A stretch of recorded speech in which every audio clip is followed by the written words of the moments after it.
Calling the meeting to order.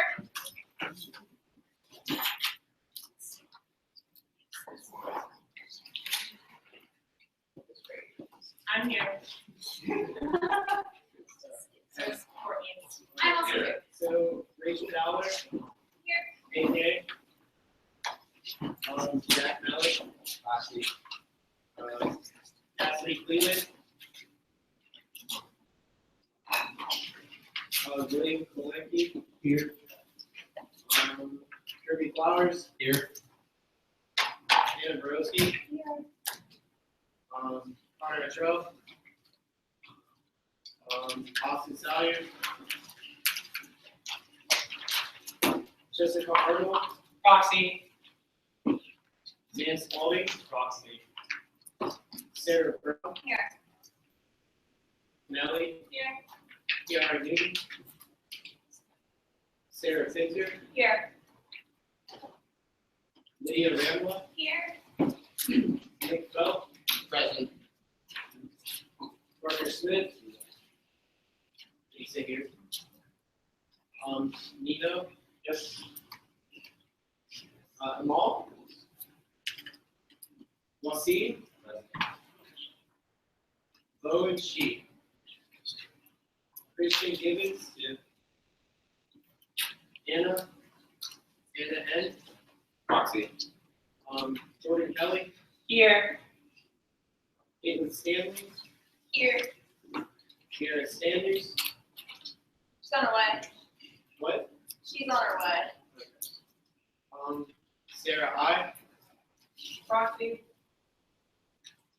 Nick Crawford. Logan Stark. Ashley Donahue. Nick Preston. Danielle Easton. Here. Aaron Franksack. Here. Jeffrey. Isaac Norcroft. Whitney Evans. Aaron Lane. Paige Wilson. Proxy. John Slosser. Here. Zach Dries. Here. Jacob Haskins. Present. Brooklyn Pizzuto. Nicole Schneider. Here. Carolyn Miller. Here. Nicole Kamalik. Here. Emily Deering. Yeah. I'm here. Sorry. Cassidy Paul. Here. Kim Reynolds. Katisha Dinham. Here. Allison Harper. Here. Abigail Cole. Proxy. And then Saja. Here. And Ulysses Eagle.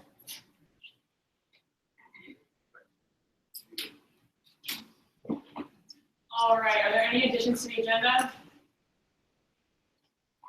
Seeing none, moving forward. Second. All those in favor? Aye. Opposed? Abstentions? They're adopted. Any students here to speak out? Sarah?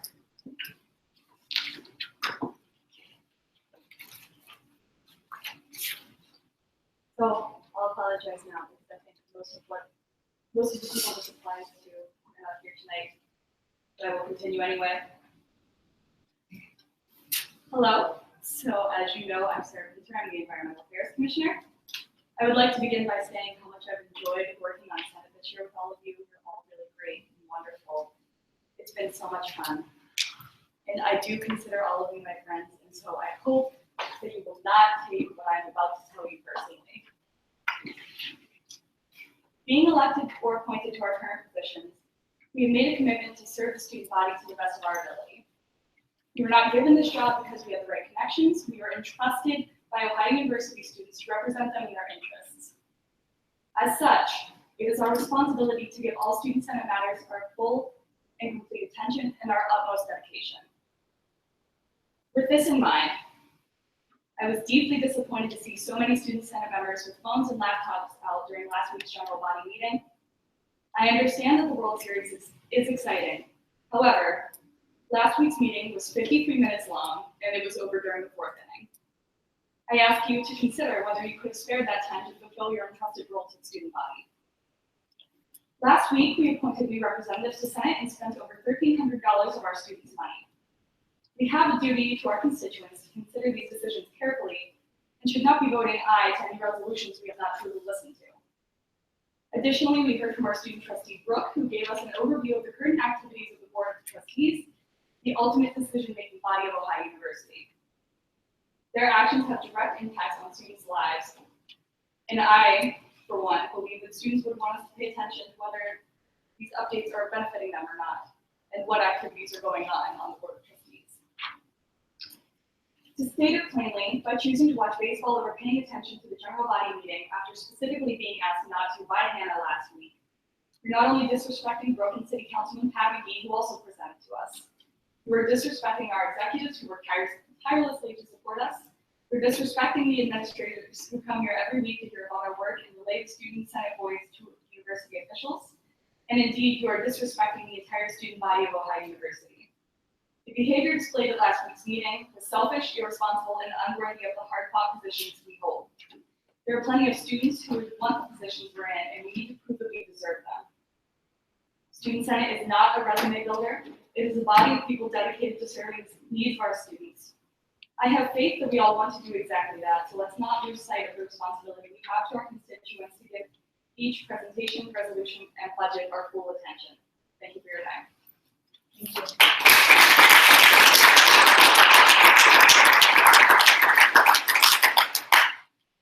The World Series isn't happening right now, so you guys have no reason not paying attention to that.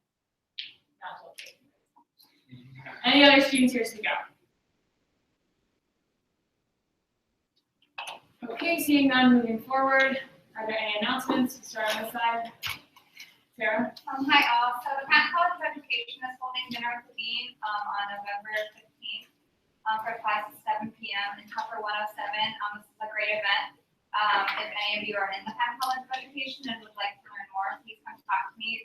Things that we've done in the past is we talked about the student-wide survey that is sent out through the Kent College of Education, and we've talked to the dean about what we could do better in the college and what we need to see improvement. So, Upper 107, November 15th from 5 to 7. Thank you.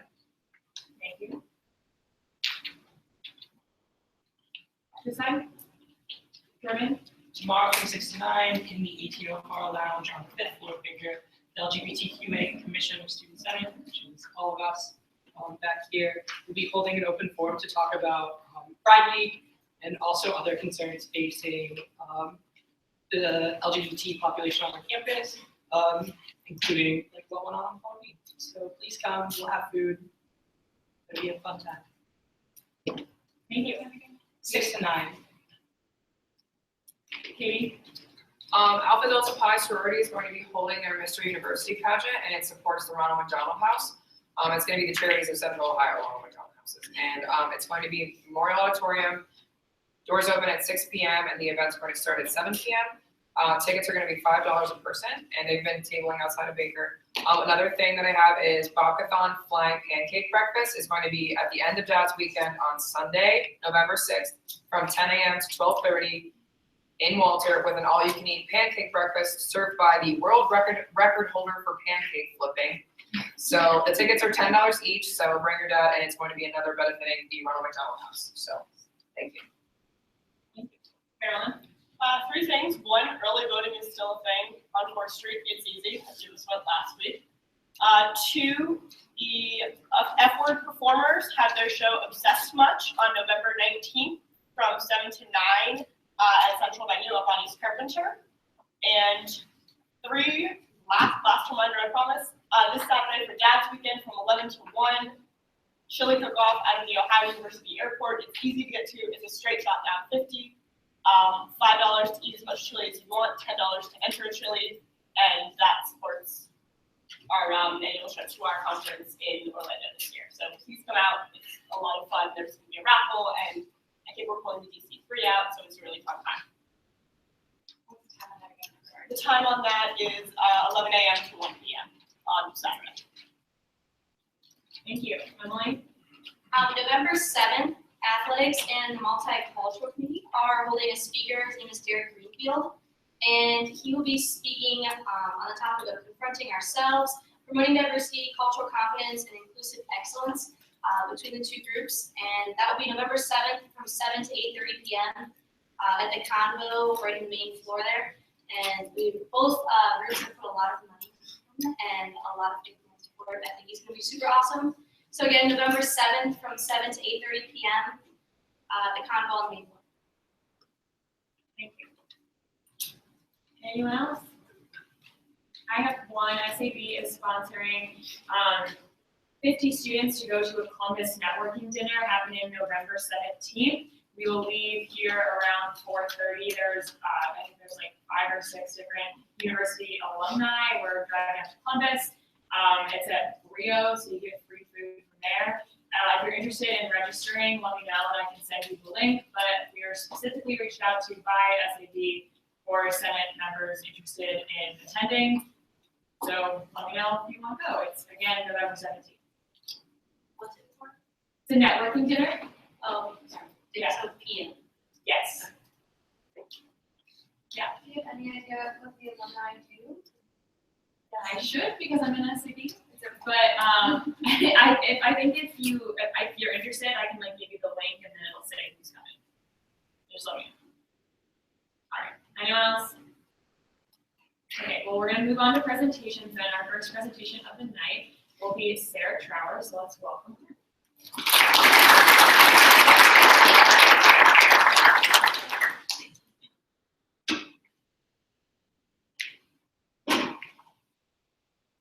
Thank you for having me this evening. As you can see, I'm the Executive Director for University Equity and Civil Rights Compliance. I'm new to Ohio University as of July 1.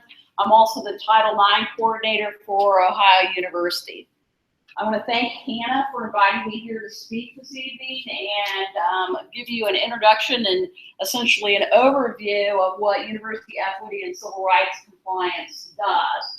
I know that bias incident reporting has been a topic that has come out of Student Senate and which Hannah contacted me about, and in evaluating what we want to do in terms of response to that, I think there's been a little bit of confusion about what University Equity and Civil Rights Compliance's role is at Ohio University, and rather than creating a duplicate system or redundant system for reporting and addressing allegations of bias, we wanted to bring that into the existing system that addresses all forms of discrimination through the University Equity and Civil Rights Compliance process. In talking about what University Equity and Civil Rights Compliance does, I started to say that what we do is we are trying to achieve one Ohio for each and every one of us who are part of the Ohio community, meaning that we want to assure that all of the individuals who are part of the Ohio community do not encounter discrimination or harassment, and that they have an equal and fair opportunity to pursue their dreams and their aspirations, whether that be through educational opportunity or employment opportunities here at Ohio University. As you can see, our role and responsibilities are to work to achieve discrimination-free and harassment-free educational employment opportunity at Ohio University. Our responsibilities under the law and under the policies that we're responsible for are to stop, to remediate, and prevent discrimination and harassment on the basis of any protected status. We do that through investigating complaints of discrimination and harassment, through making policy recommendations, through providing training to the Ohio community, and through monitoring Ohio's compliance with our legal and policy obligations and our climate on the campus with respect to various issues that, I don't think I did that.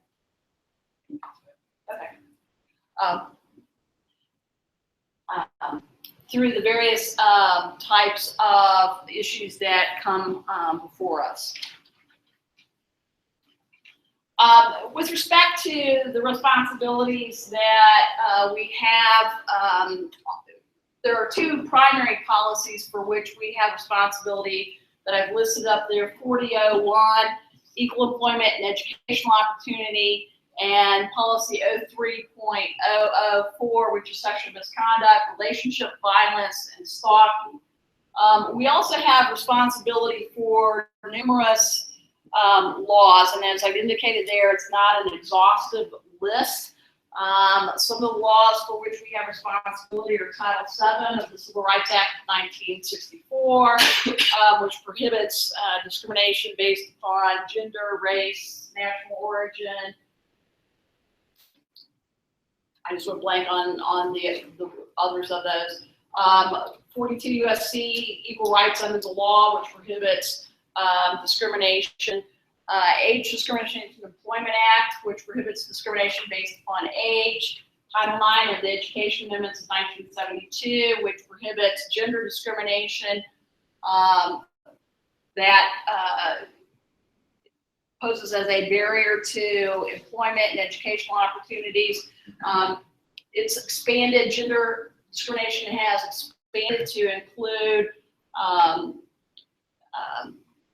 sexual identity, sexual gender expression, and is the full range of any issue related to gender. The Americans with Disabilities Act and the Americans with Disabilities Act Amendments Act, the Ohio Revised Code has parallel provisions that reflect the same sort of federal obligations. Equal pay, Lilly Letted Fair Pay Act of 2009. We also are responsible for the affirmative action report that gets filed annually by the university and looks at equity in hiring and pay throughout the university. Our responsibilities really fall currently in three buckets. We have the equal employment opportunity and accessibility arm of the office. We have the civil rights compliance arm of the office. And then we also have we're soon to have the Clery Act responsibility within our office. And with respect to all of these various laws and the policies, again, our responsibility is once that we have notice of a policy violation. A policy violation may arise under 40.001, which prohibits discrimination against any person in employment based upon race, color, religion, age, national origin, national ancestry, sex, pregnancy, veteran status, gender identity or expression, sexual orientation, military service, and veteran status, and disability or genetic information. Any of those protected statuses, if someone is harassed or discriminated, and the basis for the harassment and discrimination flows from that protected status, then that is a complaint that may be brought to our office. In addition, our policies also prohibit retaliation for individuals who participate in the process by either coming forward with a complaint or participate in the process as witnesses in the process. For those of you who may be pre-law or know anything about the law, retaliation is often or the fear of retaliation is often a strong barrier to reporting. And so it's important that we emphasize the anti-retaliation provisions of our policy and that we enforce those. And in fact, we do. So our notices that go out with respect to receipt of allegations of discrimination or harassment say right up front that there is a prohibition on retaliation, and that if an individual engages in retaliation, that will be investigated and appropriate action taken to address that if the allegations of retaliation are substantiated. The policy process with respect to sexual misconduct, relationship violence, and stalking is a joint process, and I'm not going to spend a lot of time on this, but I wanted to show you what that process looks like from a flow chart perspective. ECRC and community standards work that process, that investigative process jointly. Once a complaint comes in, there will be an evaluation as to whether it meets the gatekeeping standard, meaning that does it, on its face, suggest that there is in fact a likely policy violation. If there is, then it will proceed to investigation. Notice and an opportunity will be heard will be provided in the course of that investigation process, where initially we will meet with the complainant to get additional information about the complaint, also inform the complainant about what their options are in terms of continuing to participate in the process, what other resources exist within the university to support them through the process, such as the Sexual Assault Prevention Office, counseling services, other people with whom we work within the university to support complainants. When the respondent comes in, we talk to them about what the process is going to look like, how the process is going to unfold, what the policy is, and then we will continue the investigation in terms of doing an investigative interview with the respondent. Both the complainant and the respondent have an opportunity to identify witnesses and evidence that are available or that they wish for ECRC to consider in the course of the investigation. Then an investigation report will be written and presented to both the complainant and to the respondent, with them having an opportunity for a pre-hearing meeting in which there will be a discussion about what the hearing process is going to look at. Then it proceeds to hearing. If there's a finding of violation of policy, then there's also an opportunity to appeal that to the vice president for student affairs. With respect to the policy or the process that would flow for complaints that allege discrimination or harassment that does not fall under the sexual misconduct, relationship violence, and stalking process, again, it implicates or follows the basic process of notice and an opportunity to be heard, meaning that on receipt of a complaint or an allegation, we'll follow up with the complainant to confirm the details of the report. We will evaluate the allegations and need for appropriate interim remedial measures. Depending on the nature of the allegation, those remedial measures may be measures that we can put in place, or it may be measures that we have to work with other offices, such as diversity and inclusion, or community standards, or other offices to assist us in crafting and putting in place appropriate remedial measures. If we determine that there's no reasonable cause to believe that a policy violation has occurred, that doesn't necessarily mean that we don't do anything. We are always in this process through our conversations with both the complainant and the respondent, the person who's accused of having engaged in discriminatory or harassing conduct, have an educational conversation with them about what are our Ohio values and our Ohio expectations for conduct within our community. And so when we determine that there's no reasonable cause to believe a policy violation has occurred, we will characterize that as a consult, but as I've noted here, we may take additional actions as deemed appropriate, and I've listed those for you.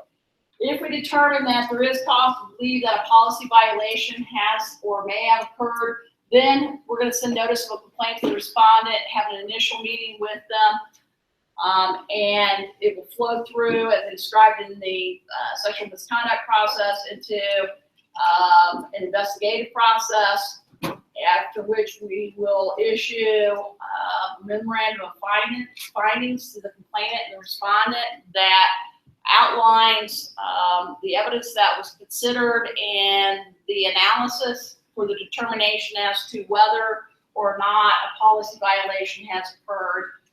And we will take appropriate action based upon what the outcome of that process is. To report discrimination, there's a typo in my PowerPoint, I apologize. To report discrimination or harassment to ECRC, we are in 6 Lindley Hall. You can walk in and visit us. We also have given you the telephone number or the fax number. Our website is listed there. Then we have 3 different emails that any of which, and regardless if it's not an equity complaint, but it's a Title IX complaint or it's the ADA complaint, doesn't really matter. We monitor all 3 of the boxes, but equity@ohio.edu, access@ohio.edu, and Title IX @ohio.edu. So any of those 3 email accounts can be used to submit a complaint to us. In light of the fact that there appears to be a disconnect in the community in terms of not being aware of the function of what ECRC does on our campus and not being a realization that we exist and can process complaints in the nature of bias-sensitive reporting that would constitute discrimination or harassment, we're also evaluating how we can improve our website, improve our other communications, and make clear in terms of our reporting mechanisms that those are complaints that we will look at and respond to. So that's the overview of what Equity and Civil Rights Compliance does and how we are available and will investigate and remediate complaints alleging discrimination and harassment, including bias incidents. That's all I had, but I'm here and willing to answer any questions you all might have. Hannah. So I have 2 really quick. The first one is you can report through your website, correct? Yes. So it's online. We've got to tweak that. There is a reporting form that we've got to elevate so that it's clear that there will be right now, the form is specifically framed for reporting sexual misconduct. We've got to add another button that makes clear that you can report other means through there. So, but we are going to improve that. So. And then my second one is something that we have talked about with bias incident reporting was the kind of ability to collect different data of where incidents were happening so that it could be targeted, like if it's a specific residence hall, maybe like mandatory programming or more police presence or whatever. Does your office do something like that right now? We do that right now with the other kinds of complaints that we get. Those are data points that we collect because, again, as I said earlier in the presentation, our obligation is to remediate and to monitor. And so oftentimes, even though there isn't, whether or not there is a policy violation found, oftentimes through monitoring the climate and the circumstances that are giving rise to complaints, you can identify trends that suggest that there is a need for some intervention, whether that intervention be training or, as you said, additional police presence or any number of things. And so we do look at that data and try to identify issues from a proactive standpoint so that we can intervene and prevent possible these kinds of incidences from happening. Yes? I noticed that everybody's undertaking the initiative as President McDavis dubbed it, CATS. It's the Cultural Awareness Training for Students initiative. Has any senator or anybody from the body reached out to you to possibly work together recently? Not that I'm aware of, no. I think that would be a good step. We'd be happy to partner with you on that. So I think one of the important features that we brought up with the bias incident reporting system is to kind of bridge the gap between going to the university and filing an official complaint and going to an organization like SAP that is totally anonymous and no report will be made. Where the bias incident reporting system is going to be hopefully an anonymous tool so that the university would still have data on what happened and could look into how these things happened without the person, the victim or survivor of the event, having to come forward and name themselves and go through the complaint process. So can you speak a little bit about what students might be able to do if that's the situation they're in? Sure. I would analogize it to what we do in the sexual misconduct process, which is our process allows for a request for confidentiality. And we will evaluate that request for confidentiality, and to the extent that it's an appropriate request that does not put the community in jeopardy by granting the confidentiality, or it is not an incident that is so severe that by granting confidentiality, it's going to really limit our ability to address it appropriately. We will be respectful of that request. There's a tension always in terms of anonymity and confidentiality in an institution's ability to actually remediate appropriately conduct that occurs. And it goes back to the concept of constitutional due process, notice and an opportunity to be heard. Under the constitutional concept of notice and opportunity to be heard, not only do you have an obligation to, or not only do you have a right to know what the allegations are against you, but you have a right to test those allegations. And generally, a university has, through either bringing a complaint itself or through the complainant, has the burden of proving that the violation has occurred. And so if we don't have a complainant, it makes it difficult to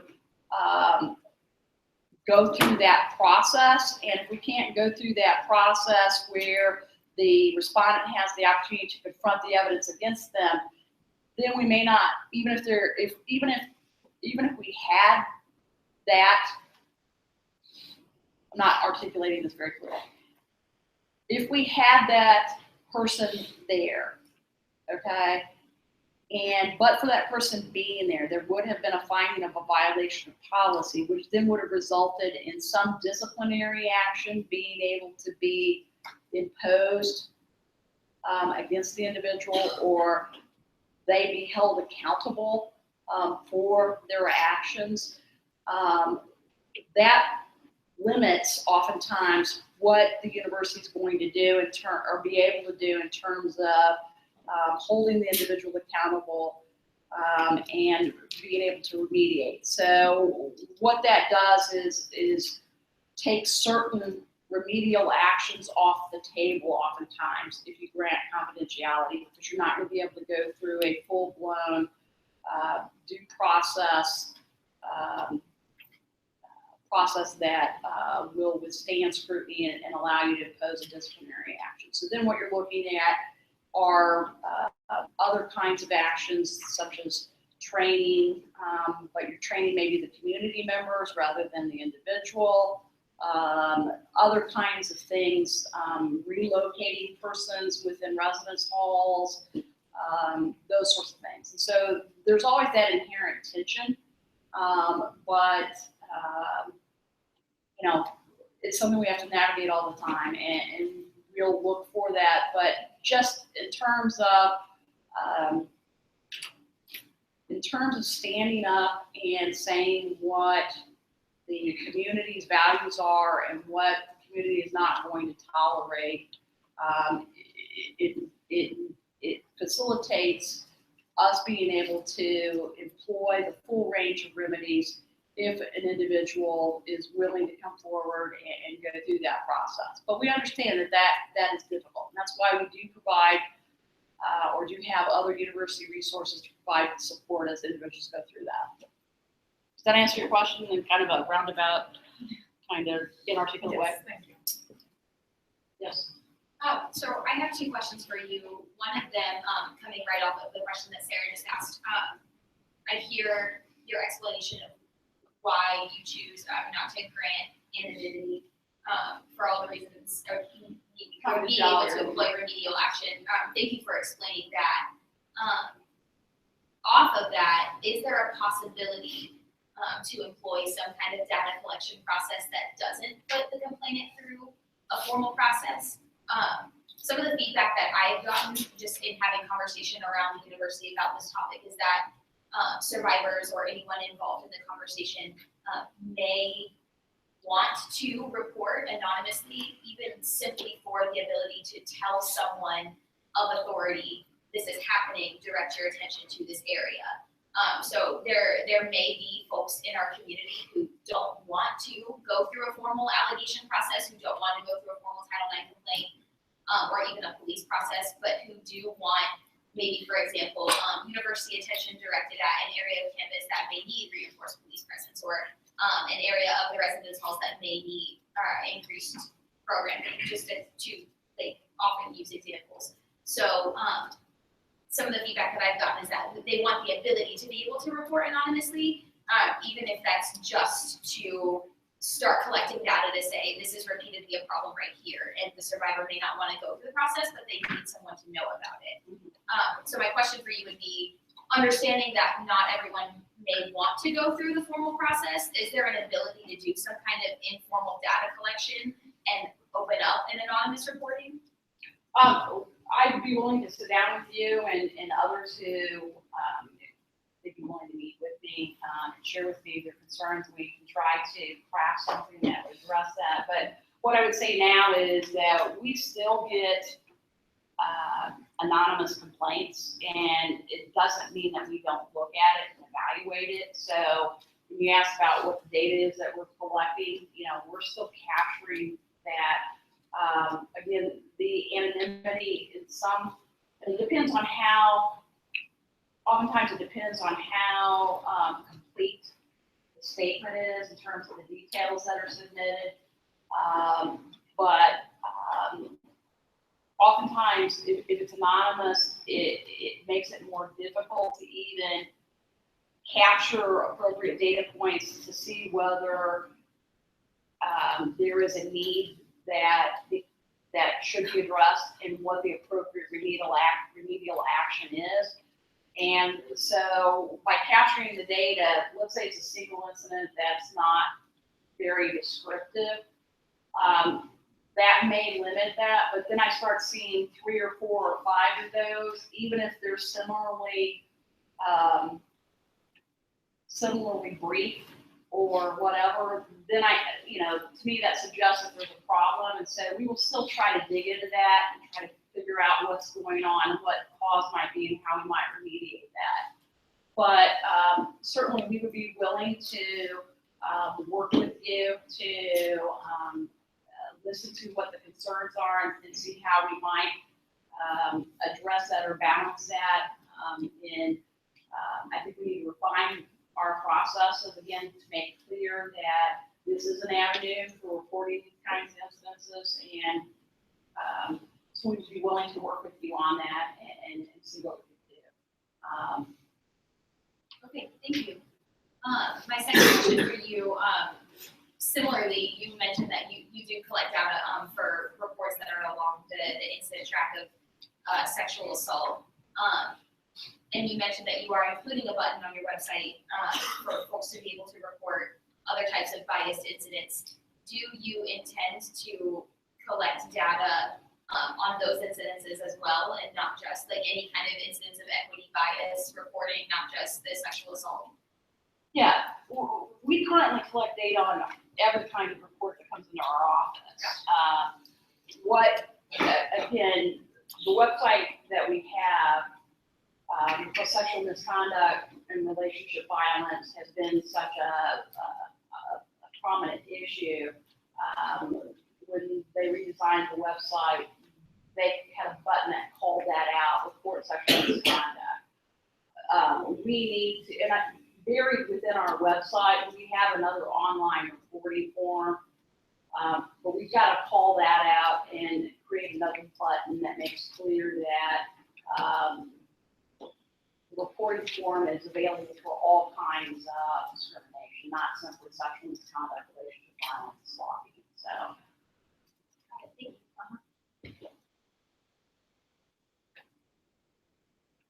Hi, I'm actually working on a project right now that is exploring different options that survivors can take. Can I possibly get your email? Sure, my email is trower, TROWER, @ohio.edu. Thank you. Yes. So with graduate student senate, is there, so if we were looking for a specific, like, anonymous data set, we have to sit down with a records request, or can we work directly to get that kind of information? I have to check with legal counsel because, again, being new here, I don't know exactly what what I've seen since I've been here is there have been public record requests that I've been asked to provide information to. I don't know that I'm supposed to just share information without having one of those, but that's not a big deal in my mind. But if you'll email me at trower @ohio.edu, I can check with legal to see if I need to have in hand a request or whether I can just work with you on that. Sure. Anything else? Thank you so much. Yeah, thank you. All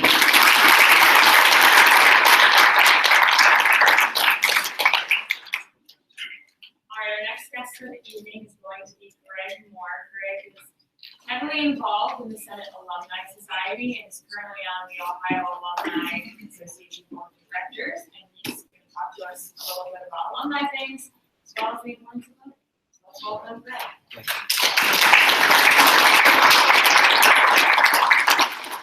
My report will be much less detailed. I don't have a PowerPoint presentation, but I took some thoughts again. But thank you, Hannah, for inviting me to all your officers.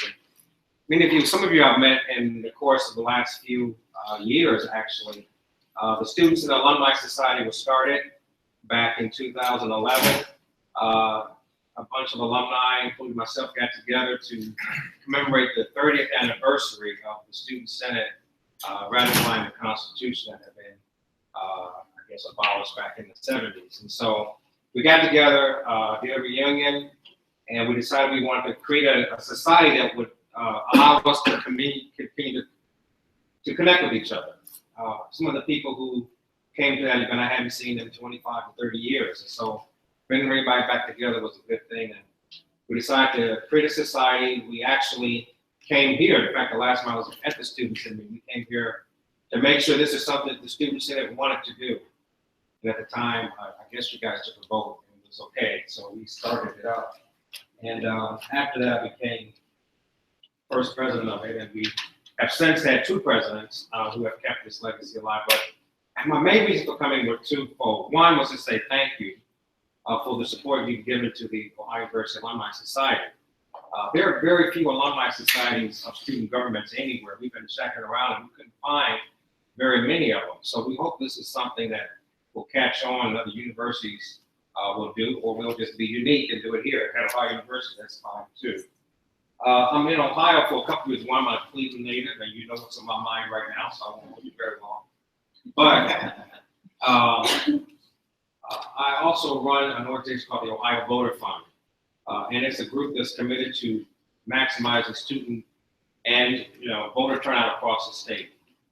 primarily my focus is on low-income communities, African-American communities, but also trying to keep the student effort alive as well. When I told some of my staff today that I was coming to Athens, they said, why are you going to Athens 6 days before the election?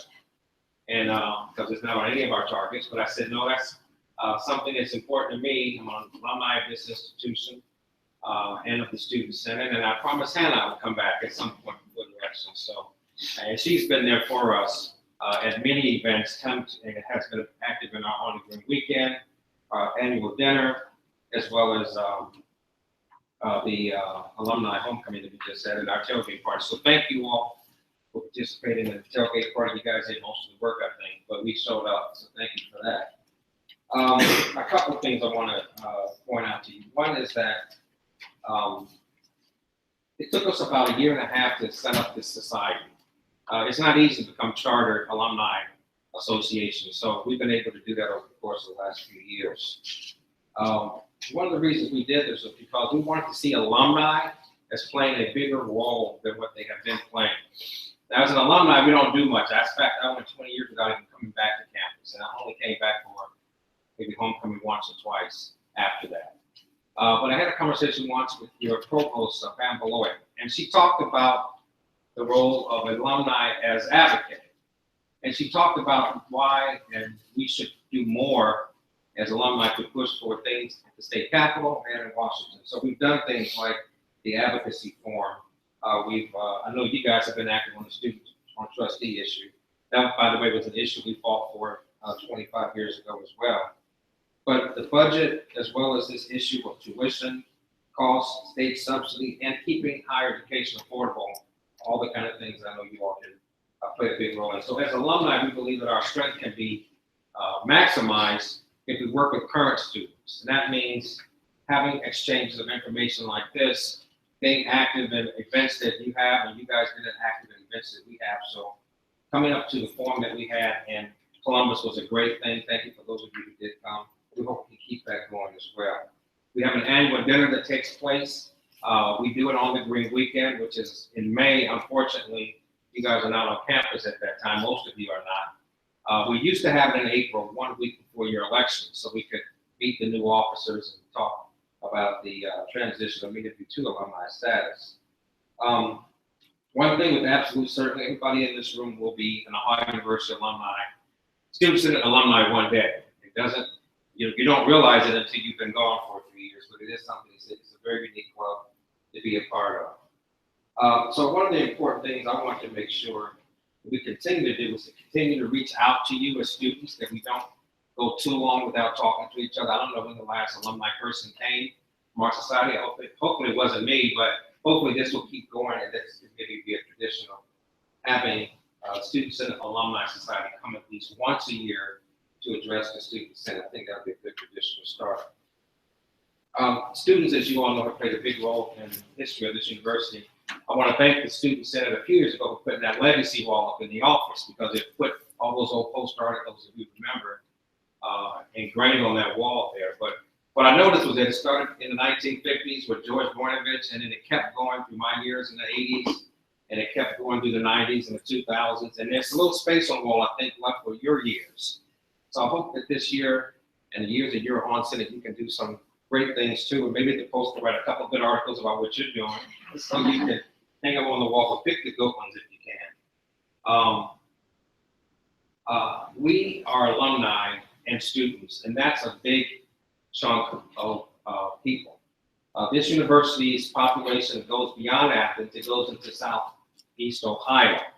If you look at the campuses like Zanesville and Chillicothe, Lancaster, Marietta, all those are places where the outreach of the Student Senate and the student voice could be greater. Now, I'm from Cleveland. There's a lot of energy and excitement there around the elections, but in this Southeast Ohio region, you don't see and hear as much as you do in Cleveland, Columbus, and Cincinnati, maybe even Toledo. So with Athens being in the centerpiece of Southeast Ohio, it seems important to me, and I want to get this point across, that the regional campuses can play a big role because they're students. And all those students eventually become alumni. They're a lot older in many cases, but their alumni would have some of the same interests as you do. So if we took that combined number of students and alumni, I think there's in our database, which we're still trying to connect, over 800 student senate alumni. And you guys are graduating another class every year. So there's probably thousands of students and alumni given the size of this institution. So we think that's a potent force that we should continue to look at. And we should continue to add that to our work. So I want you hopefully to take advantage of this opportunity that you have to be on Student Senate. When I was on Senate, we addressed a lot of important issues of the day. And we crossed over into social issues every now and then, but we mainly talked about affairs on campus. We talked about student financial aid, keeping this university accessible. We talked a lot about diversity. We talked a lot about inclusion. I'm glad there's now institutions that support that kind of work. And we even have things like student escort services that address issues of safety on campus. But we spent this time in Senate building up a reservoir of issues about governance. Now, governance is important because you won't find many opportunities outside of Student Senate to have this much influence on public policy outside of government itself. So that exchange that you just had with the officer from the university was a good example of the strength and character of this makeup, which is the Student Senate serving as the advocate for students and the university actually responding to your questions and giving you feedback, and actually you affecting policy by putting ideas in their head. And that's something that I think doesn't happen all the time. We had a civility forum 2 years ago on campus, and we thought at the time it was important that we address this issue of civility, which is that we can be, and I'm a very energized political operative outside of my work in the Alumni Association, but civility is important to me. It was important to us on campus, and it's important to this institution. So there's a lot of instability going on in our political process now. We don't know what's going to happen a week from now, but we do know that it's important for us to have a greater sense of stability as we do public policy. So you're sitting in a very important time period. You're about to put in a new president of Ohio University. That hasn't happened in, 15 years? So you don't have a whole lot of presidents, so you're going to be in the middle of that discussion and involved in that process. Next week, you're going to be up and elect a new president of the United States. And that's going to have a profound impact on everything from your tuition rates to the kind of policies and laws that are enforceable on this campus to what kind of jobs you're going to have when you get out of here. So those are two very important dynamics that are going to happen while you're on campus in this academic year. So we hope that you can take advantage of being involved in both those processes and take this new chapter that's going to happen in Ohio University's life and try to reimagine what role you want the university to play in the new administration after President McDavis. I want to thank President McDavis in his absence. He's been very supportive of keeping this institution called the Alumni Society together. He actually was one of the speakers at our dinner. He's encouraged me throughout the process to build this. And I'm going to be sad to see him go. He's a very good, dynamic person, and I know he's going to be a treasure to whatever institution he may go to, or if he just decides to retire. But I want to make sure to lift him up. Also the work of your Dean of Students, Vice President, new Vice President Jason Pitt, and Jennifer, Jenny's not here tonight, is she? No, they Oh. Well, please tell her I said hello, because she's been supportive of our work as well. I talked about the map of Ohio and how Southeast Ohio plays a key role. But students play a key role on campuses across the country. What I did after I left Student Senate was actually became president of a group called the Ohio Student Association, not the one that exists now, but something that was made up of student governments from across the state of Ohio. And in that year, it was the early 80s, we had two big issues in the state of Ohio. One was that there was a 22% tax cut on the ballot that would have led to a massive increase in tuition for students at Ohio University. And so we went around the state and galvanized students around the importance of registering and voting. We also had another issue on the ballot, which was at the time the country was going from 18 drinking age to 21. And Ohio at the time was 18. I'll tell you those stories one day if you haven't heard them already, because it was a different place. But as the country was having that debate, Ohio decided not to go to the 21-year-old drinking age. It was a state decision. So we ran a referendum. We got enough signatures on the ballot, and we went and passed a ballot initiative, put it on the ballot to keep Ohio 19, which is basically, that was a drinking age at the time. So we moved it from 18 to 19. We thought that was a good balance because, as we knew, you could get drafted at age 18. You could do a lot of things at age 18. You're an adult at age 18, you thought you should have the right to drink at age 18. Well, there was a massive turnout. We registered over 52,000 students across the state. And we defeated the tax amendment, and we kept Ohio 19. So Ohio was 19. We were the last state in the country to go to 21-year-old age because of that ballot initiative. I thought that was a great thing. So my last point is this. This student senate experience that you have, I know may seem mundane sometimes, but if you look at a guy like me, I was basically a person who came to campus. I went to Cleveland Public Schools. I had never been to an institution like this, and was scared to death, and actually was ready to go home after my first quarter. I was done. I had like 5 weeks, I was done with it. But one of these guys in my 4th section decided to put me into this, they signed up a petition to put me on the ballot to run for College of Communications rep. I didn't want to do it, but I let them do it anyway because it was just like, they forced me to do it, but I told them I was leaving school. So they did that so I would stay. And they actually ran. I didn't campaign, I didn't do anything. But when the votes came out, I won by 1 vote. And I thought, well, how did that happen? And I do remember when I was getting ready to vote, I actually got ready to write in my opponent's name, and the guy behind me said, "You're not gonna vote for yourself?" I said, "No." He says, "Well, if you got us voting for you, why? If you don't vote for yourself, how do you expect anybody else to vote for you?" So I voted for myself. And I not voted for myself. I would never have been involved in student senate, never become president and all that stuff. So I'll tell you one more story. This voter registration effort that we raised in '82 was important. But it really started with this, because I was really inspired to do it.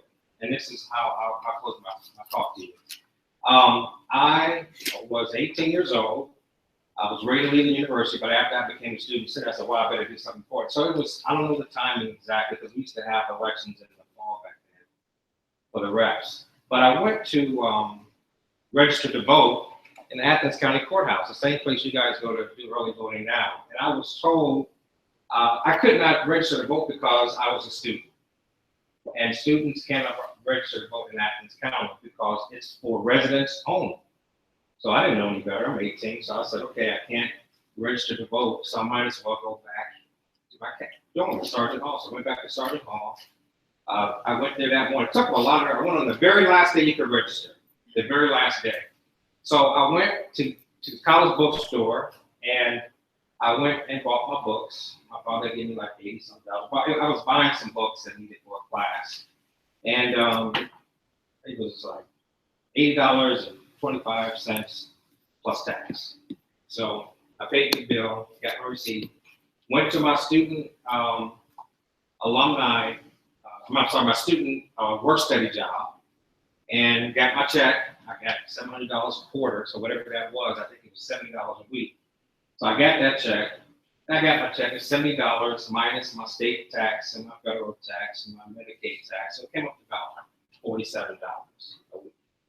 So I got my receipt from my bookstore in my hand, the tax taken out from my books, added, and taxes taken out from my check. So I walked back into the Board of Elections office and said at 4:35 or whatever it was, hey, I'm a taxpayer in Athens County. And of course, that did not make them very happy at all. They did not think that was funny. They said, sorry, sir, this is for taxpayers who are residents of Athens only. And you are, and plus you have to be a homeowner. So it was like, okay, I'm not a homeowner, but I do pay taxes. So I asked God to speak to a supervisor. The supervisor came out and said, that's the state law, that's the policy, you can't do it. So I filled out my form anyway, and I gave it to him. And then the guy said he couldn't take it because it was 5 o'clock and it was closed and the deadline was at 5 o'clock. So I said, well, I got in here at 4:35 and I was here on time. I said, well, we can't take it. So I left it on the counter and said, okay, well, I'm not going to leave. I'm going to leave it there for you guys. So About 3 weeks later, I got a piece of mail from the Athens County Board of Elections, and it was a voter registration card. And it allowed me to register to vote at 18 for the first time. Now, so I told you that story to say this. And after that, I went and did all these voter registration drives in Athens. I went to Washington to do voter registration drives across the country. I've been doing voter registration drives in the United States in about 38 states ever since. And if I hadn't went back to the Board of Elections in Athens, if I hadn't voted for myself for Student Senate, I have no idea what I'd be doing today. So I want to leave that with you as a story about how important this has been to me personally, but why I hope you take this opportunity and the time you're here to take advantage of all your important titles, whether you're a Women's Commissioner, Minority Affairs Commissioner, or college rep, an officer. These are great jobs. I hope you stay in the Senate several years, and of course, hope you all become alumni, active students of the alumni after your time here is over. Thank you.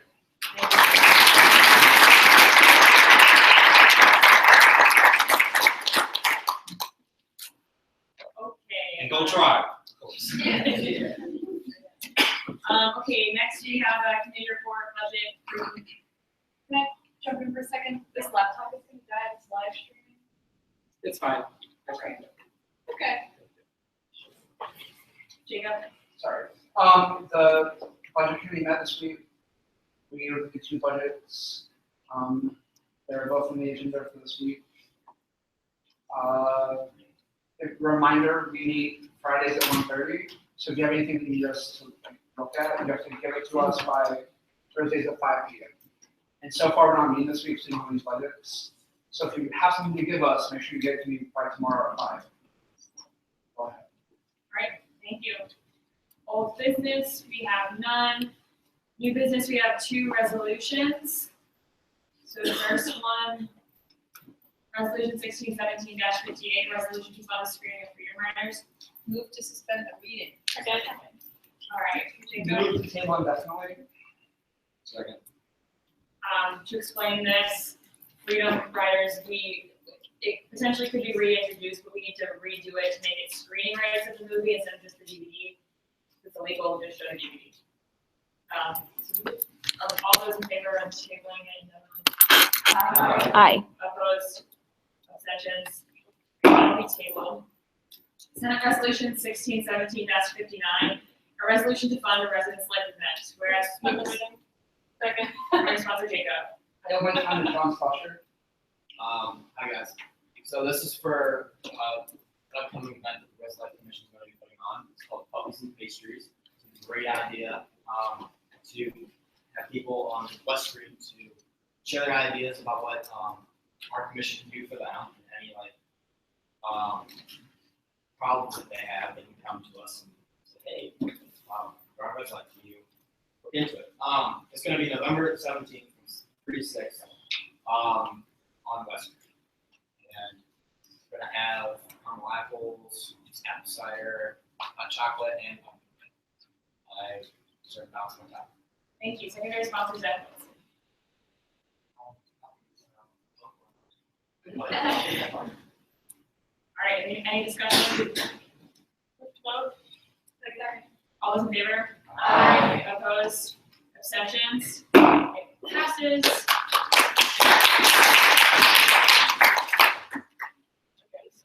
International affairs. Yes. Hello, everyone.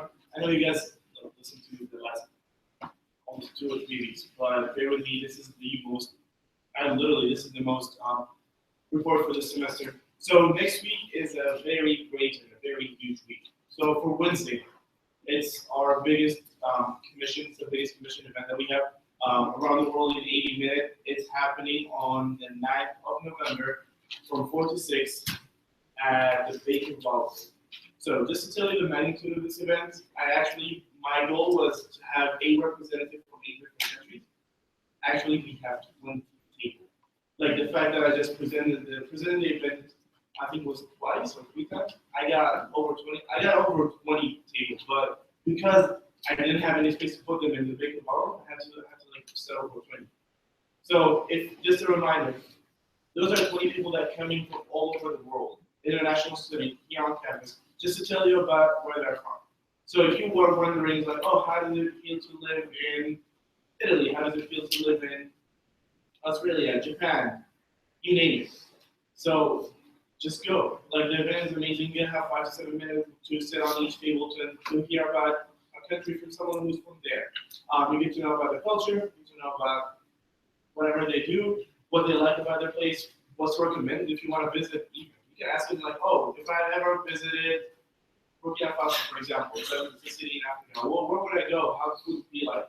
Go ahead. And also, the other exciting part is we actually reached out to Catering Center, and they're going to be catering our events with food from all over the world. So the food is going to be international. So you get to go enjoy different dishes from different countries. So that's the mini scale. Jumping to Sunday of the same week,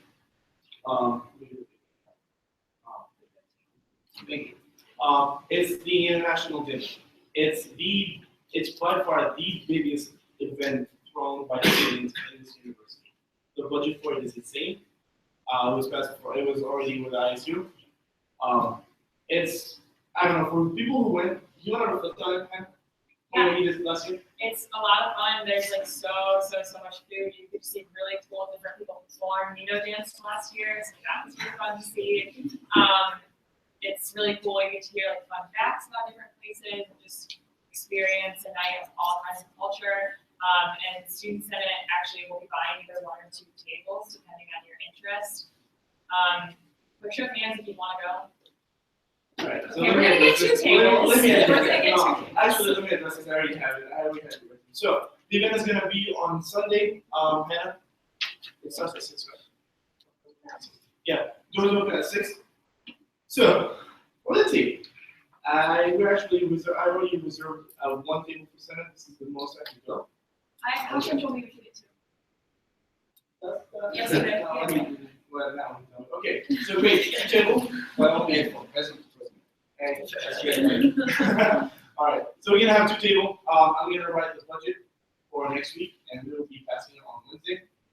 So I know that. In case you didn't get the chance in your name, in case you didn't get your name in for time, you got late, you didn't find a seat.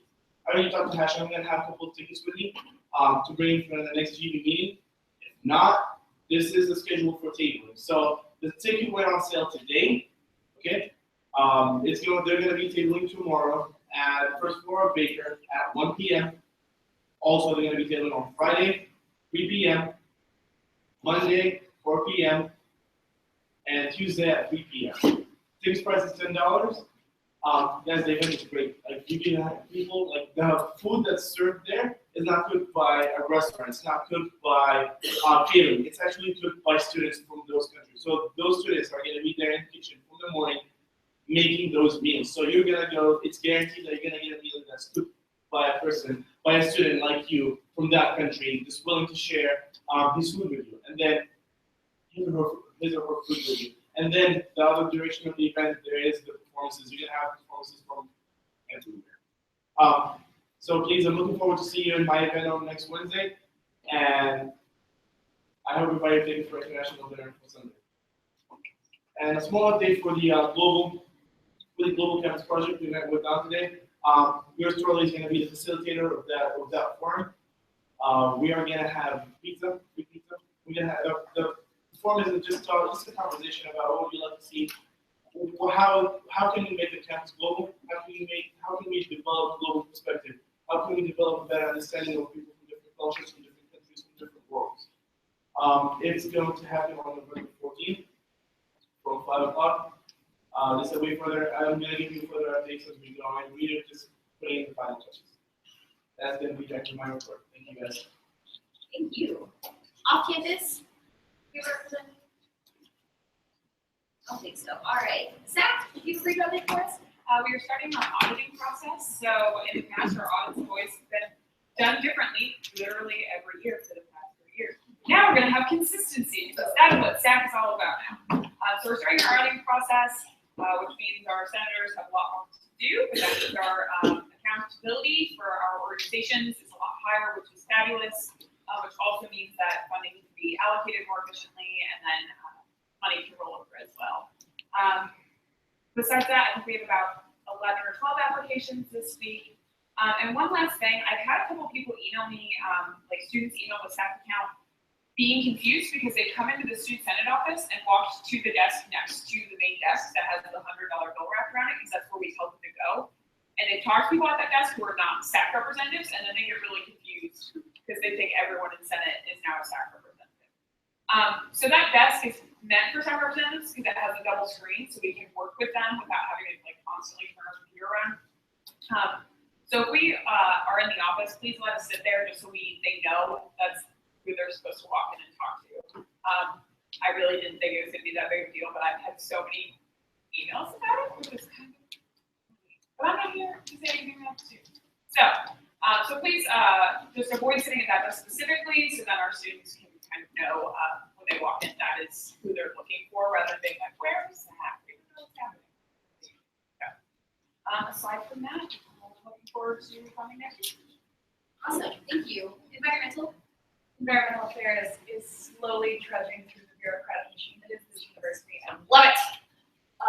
I am finally gonna have a meeting about the composting initiative with Steve Mack, who is the Director of Facilities Management, next Thursday. Pray for me to your respective gods that I actually get something accomplished in this meeting. I'm hopeful, but not counting on it. So we're gonna make this happen by the end of the year, guys. Other than that, we have our Master of Science in Sustainability Management with Koga School of Business coming up on the 15th. If you're interested in management, business, policy, or the environment in any way, shape, or form, come to this program.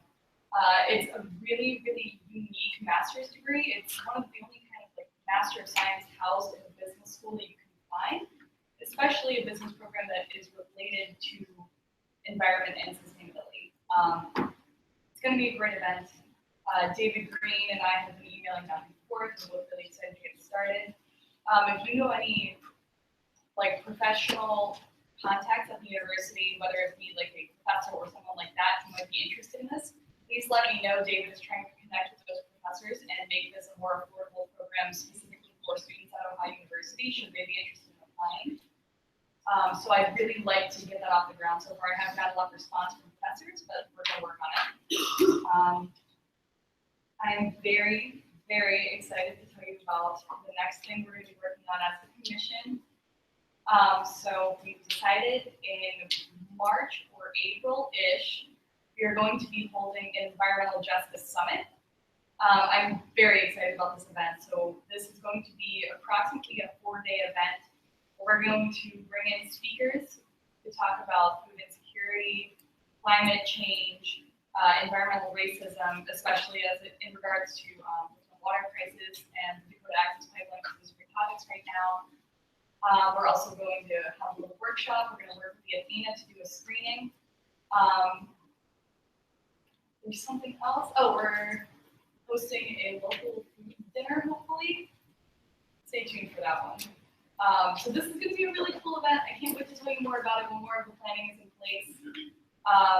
I know Annie Laurie at Sustainability is very excited about it. The Athena's already agreed to work with us in any way they can.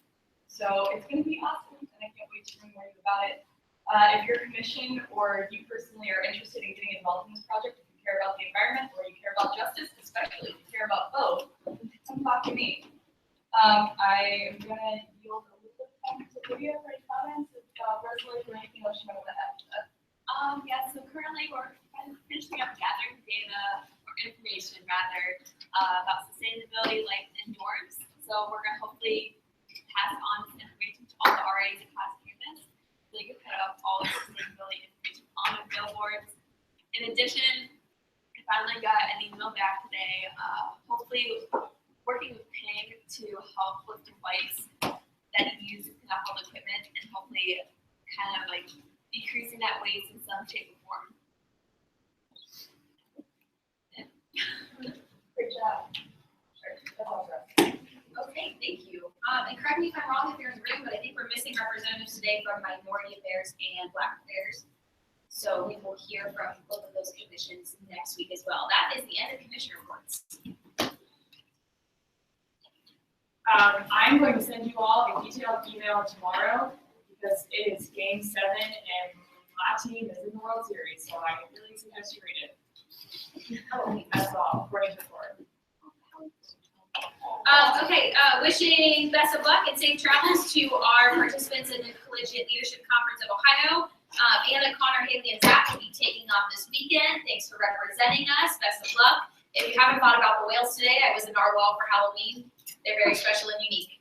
And that's expressed by graphic designer, if anyone else was wondering. It was a lobster, also very special and unique. And that is the end of my report.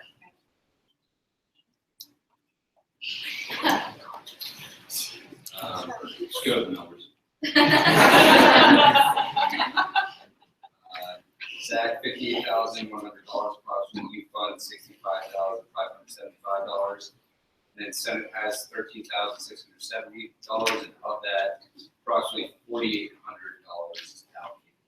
So those are true and accurate.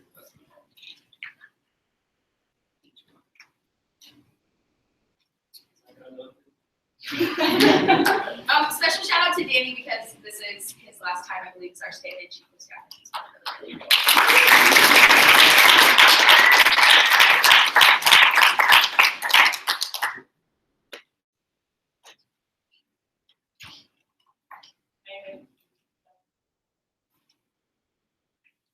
So we're still going through the rules and procedures, big surprise. We're working with SDS to fix their entire portion of it. It's all about the permits. Other than that, I really don't have anything to report other than if you guys have any ideas for how to better deal with the proxy situation, because there's still a lot of people that don't have them, please email me, Senate.judicial panel. That's it.